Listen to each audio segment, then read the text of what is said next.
மடிப்பிச்சை யார் எடுக்க வேண்டும், எப்படி எடுக்க வேண்டும் அப்படின்னு உங்களுக்கு தெரியுமா? இந்த காணொளியின் மூலம் தெரிந்து கொள்ளுங்கள்.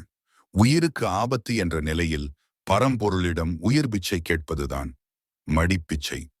ஒரு மனிதன் தான் என்ற அகந்தையை மறந்து மடியேந்தி பிச்சை எடுப்பது என்பது உச்சக்கட்ட உயர்வடியாகும். பணம் நிறைய சேர்க்க, பாவங்களை கழிக்க என்பதற்கு எல்லாம் மடிப்பிச்சை வேண்டுதல் வைக்கக்கூடாது. முருகன், சிவன், அம்மன் கோவிலில் மடிப்பிச்சை எடுக்கலாம். அரிசி அல்லது பணத்தை மடிப்புச்சையாக எடுத்துவிட்டு அதை வைத்து உணவு சமைத்து இல்லாதவர்களுக்கு தானம் செய்ய வேண்டும்.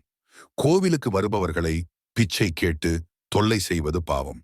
மடி ஏந்தி நிற்பவர்களுக்கு பக்தர்கள் தானாக முன்வந்து பிச்சை போட வேண்டும். பெண்கள் சேலை முந்தானையிலும் ஆண்கள் இடுப்பில் கட்டிய துண்டிலும் மடிப்பிச்சை எடுக்கலாம். அப்படி எடுக்கும் பொழுது மனம் உருகி, மடிப்பிச்சை அருள்வாயோ இறைவா, மடி ஏந்தி நிற்கிறேன், அருள் தர இறங்கி வாராயோ என்று